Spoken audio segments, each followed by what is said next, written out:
Hey everyone, how's it going? JD Strategic here. I hope everyone's doing great today. In this video, I'm going to be talking about what is a recession and what you guys can do to plan accordingly. If anyone's been following the news, especially economic news cycles like Bloomberg, CNBC, every single day they're saying recession, recession, recession, what you can do with a recession, how you can plan recession here, recession there. So it's kind of just being implanted into our heads that we're going to have a recession. So I'm just going to use this video to first explain what is a recession, how do we measure that, and then I'll talk about what we can do to plan. So a recession is based upon the gross domestic product of a country, the GDP amount, and it's a matter of having that GDP number being negative for 2 consecutive quarters. And a quarter, if you don't know, is just a measure of 3 months. So January, February, March is Q1, April, May, June is Q2. So this GDP amount, it doesn't have to go to a more significant negative number per se. It doesn't have to go from -1 to -1.5.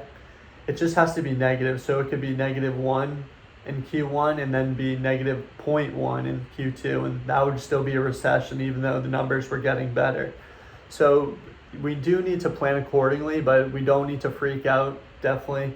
So let's just talk about what the Q1 numbers of GDP was, and that was -1.5%. So that's why everyone is talking about a recession. They think that this Q2 number that we're going to get is going to be negative, which would mean we're in a recession. Just some of the numbers I've seen calculated is that right now we're at -0.6%. So that would be a recession, but the numbers have gotten better. So this wouldn't necessarily be something to totally freak out about, in my opinion. But this -0.6% number was calculated about a week ago. So the number could be getting better. By the time we actually get the estimate, who knows? It could be on that 0.1, 0.2%. So it could be positive. So really nobody knows. You're going to get people on both sides of the aisle, just like anything. So your job is just to stick with that long-term investment plan. So how did this GDP numbers actually work? So usually there's 3 estimates for it, and then we get that final estimate, and it is pretty delayed. So we're getting that third estimate for Q2 of GDP on June 29th. So that third estimate is coming up. But the final number, so when are we actually going to find out about the recession? So that advanced estimate will come out on 8:30 a.m. on July 28th. So that's when we're going to find out about the actual Q2 official numbers and figure out, are we in a recession? Is that Q2 number going to be negative for 2 consecutive quarters? So we can predict a lot of volatility leading up to this, as we've already seen. But traders are going to be buying and selling like crazy, especially leading up to this July 28th date. Usually people speculate beforehand, so when it actually happens, there isn't as much volatility. But we can expect a lot of volatility coming up for sure, just because, as the news, I was saying, everyone's predicting recessions.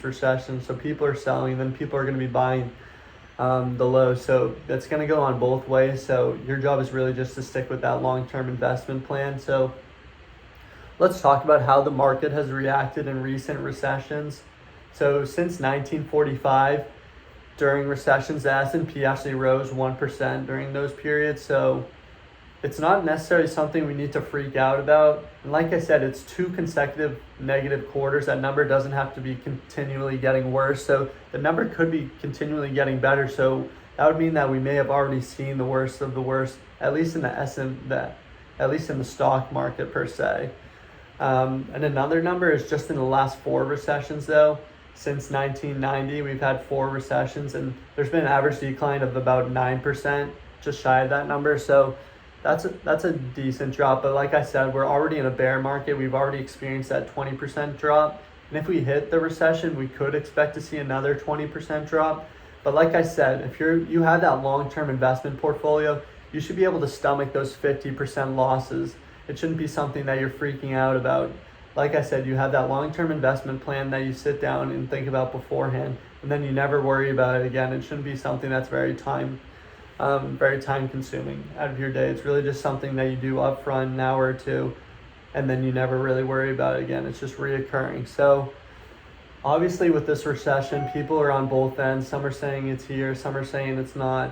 And that just goes back to investors. They have this impossible job their job is to really predict what's going to happen in the market, and that's just such an impossible job. No one can really do this, so it's going to be interesting to see what happens. But overall, let's talk about what you can do to prepare for a recession. And even if it's not a recession, we've seen a lot of turmoil. We've seen a lot of layoffs, especially in the tech industry specifically, which hired like crazy during the last 2 years since 2020 and the lockdowns. They were hiring like crazy, and now they overhired and they're laying off people like crazy now too. So what is the best thing you can do to plan for a recession?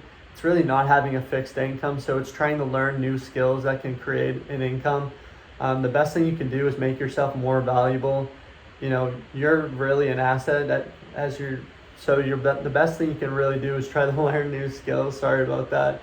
Try to always make yourself better, figuring out how you can give yourself an advantage on everyone else. And that really does go a long way, especially during times like this where everyone's getting laid off like crazy. If you can make yourself have that competitive advantage against the next person, it goes a long way. So I guess that's everything I wanted to talk about today. Or actually one more thing that's huge in times like this, and that's just focusing on your spending habits.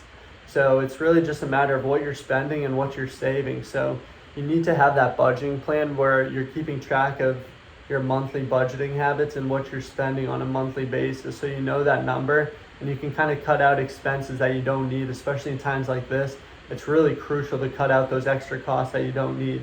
I'm sure everyone has these reoccurring like monthly fees on different apps and whatnot. Look at those and see, what are you actually paying for, and do you need that? So just little ways you can cut out the fees go a long ways in times like this. The more you can save really does go a long way right now. So thank you everyone for tuning in to this recession video. Who knows if we're gonna have a recession or not, but we can expect to find out on July 28th at 8:30 a.m. So thank you everyone for tuning out, or JD Strategic tuning out. Thank you everyone.